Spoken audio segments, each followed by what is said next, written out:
കാണാനും അതുപോലെ തന്നെ കഴിക്കാനും നല്ല ടേസ്റ്റി ആയിട്ടുള്ള ഒരു പലഹാരത്തിൻ്റെ റെസിപ്പിയുമായിട്ടാണ് ഇന്ന് വന്നിരിക്കുന്നത്. ആദ്യം ഇതിൻ്റെ കവറിങ് തയ്യാറാക്കിയെടുക്കാം. അതിനായിട്ട് ഒരു പാനിലേക്ക് 1.5 കപ്പ് വെള്ളം ഒഴിച്ചു കൊടുത്തിട്ടുണ്ട്. ഇതിലേക്ക് 1/2 ടീസ്പൂൺ ഉപ്പും 1 ടീസ്പൂൺ നെയ്യും ചേർത്ത് കൊടുത്തിട്ടുണ്ട്. വെള്ളം നല്ലപോലെ തിളച്ച് വരുമ്പോൾ അതിലേക്ക് 1 കപ്പ് റവയാണ് ചേർത്ത് കൊടുക്കുന്നത്. നല്ല നേർത്ത റവയാണ് ഞാനിവിടെ ഉപയോഗിച്ചിരിക്കുന്നത്. ഒരുപാട് തടിച്ച റവയാണെങ്കിൽ അതൊന്ന് മിക്സിൻ്റെ ജാറിലിട്ട് പൊടിച്ചെടുത്ത് ചേർക്കുന്നതായിരിക്കും നല്ലത്. ലോ ഫ്ലെയിമിൽ വെച്ചിട്ട് നല്ലപോലെ തന്നെ ഒന്ന് മിക്സ് ചെയ്തെടുക്കാം. കുറച്ച് സമയം കഴിയുമ്പോഴേക്ക് അതൊരു കൂട്ടിൻ്റെ പാകത്തിനായി കിട്ടും. ആ ഒരു പാകാവുന്നത് വരെയാണ് ഇതൊന്ന് റെഡിയാക്കി എടുക്കേണ്ടത്. ഇത് ഞാനിപ്പോൾ വേറൊരു പാത്രത്തിലേക്ക് ആക്കി വെച്ചിട്ടുണ്ട്. അതിനുശേഷം അതിൻ്റെ ചൂടൊന്ന് ചെറുതായിട്ട് മാറാൻ വേണ്ടിയിട്ട് വെയിറ്റ് ചെയ്യാം. ഇനി ഇതിൻ്റെ ഫില്ലിംഗ് തയ്യാറാക്കിയെടുക്കാം. അതിനായിട്ട് ഞാനിവിടെ 1/4 കപ്പ് ഗ്രേറ്റ് ചെയ്തിരിക്കുന്ന ക്യാരറ്റാണ് എടുത്തിരിക്കുന്നത്. ഒരു പാനിലേക്ക് 1 ടീസ്പൂൺ നെയ്യ് ഒഴിച്ച് ആദ്യം ഈ ഒരു ഗ്രേറ്റ് ചെയ്ത ക്യാരറ്റ് ഒന്ന് വേവിച്ചെടുക്കാം. ഒന്ന് ചെറുതായിട്ട് കളർ മാറി വരുന്നത് വരെ മാത്രം വേവിച്ചെടുത്താൽ മതിയാകും. ക്യാരറ്റ് വെന്തതിന് ശേഷം അതിലേക്ക് 1/4 കപ്പ് തേങ്ങ ചിരകിയതും കൂടെ ചേർത്ത് കൊടുത്ത് നല്ലപോലെ തന്നെ ഒന്ന് മിക്സ് ചെയ്തെടുക്കുന്നുണ്ട്. തേങ്ങയിലെ വെള്ളപ്പറ്റൊക്കെ മാറി വരുന്നത് വരെ മാത്രം ഇതൊന്ന് മിക്സ് ചെയ്തെടുത്താൽ മതി. അതിനുശേഷം ഇതിലേക്ക് 1/4 കപ്പ് ശർക്കര പൊടിച്ചതാണ് ചേർത്ത് കൊടുത്തിരിക്കുന്നത്. ഇനി ഇത് നന്നായിട്ട് തന്നെ ഒന്ന് യോജിപ്പിച്ചെടുക്കാം. ലോ ഫ്ലെയിമിൽ വെച്ചിട്ടാണ് മിക്സിങ് ചെയ്തിരിക്കുന്നത്. ഇതിലേക്ക് 2 ടേബിൾ സ്പൂൺ വെള്ളം കൂടെ ചേർത്ത് നല്ലപോലെ തന്നെ ഒന്ന് മിക്സ് ചെയ്തെടുക്കാം. ആ ഒരു ക്യാരറ്റും തേങ്ങയൊക്കെ ശർക്കരയായിട്ട് നന്നായിട്ട് യോജിച്ച് വരുന്നത് വരെയാണ് ഇതൊന്ന് മിക്സ് ചെയ്തെടുക്കേണ്ടത്. നിങ്ങൾ ഉപയോഗിക്കുന്ന ശർക്കരയിൽ അഴുക്കുണ്ടെന്ന് തോന്നുന്നുണ്ടെങ്കിൽ ശർക്കര പാനിയാക്കിയിട്ട് അത് അരിച്ചിട്ട് ചേർത്ത് കൊടുത്താൽ മതി. ഇതിലേക്ക് 1 ടീസ്പൂൺ പഞ്ചസാര കൂടെ ചേർക്കുന്നുണ്ട്. ഏറ്റവും അവസാനമായിട്ടൊരു 1/4 ടീസ്പൂൺ ഏലക്കാപ്പൊടി കൂടെ ചേർത്ത് നല്ലപോലെ മിക്സ് ചെയ്തെടുക്കാം.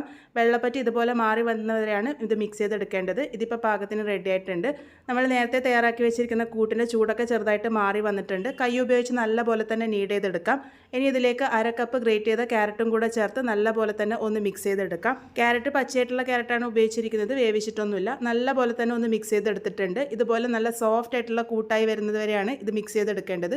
ഇനി ഇത് ഷേപ്പ് ചെയ്തെടുക്കാം. നമ്മൾ സാധാരണ കുഴക്കട്ടയൊക്കെ തയ്യാറാക്കി എടുക്കുന്നത് പോലെ ഒരു മീഡിയം വലുപ്പത്തിലുള്ള ഉരുളി എടുത്തിട്ട് അരികുകൾ പ്രസ് ചെയ്തിട്ട് ഇതുപോലെ ഒന്ന് ഷേപ്പ് ചെയ്തെടുക്കാം. ഇതിൻ്റെ നടുവിലേക്കായിട്ട് ആവശ്യത്തിന് ഫില്ലിങ്ങും കൂടെ വെച്ച് നല്ലപോലെ തന്നെ സീൽ ചെയ്തെടുക്കാം.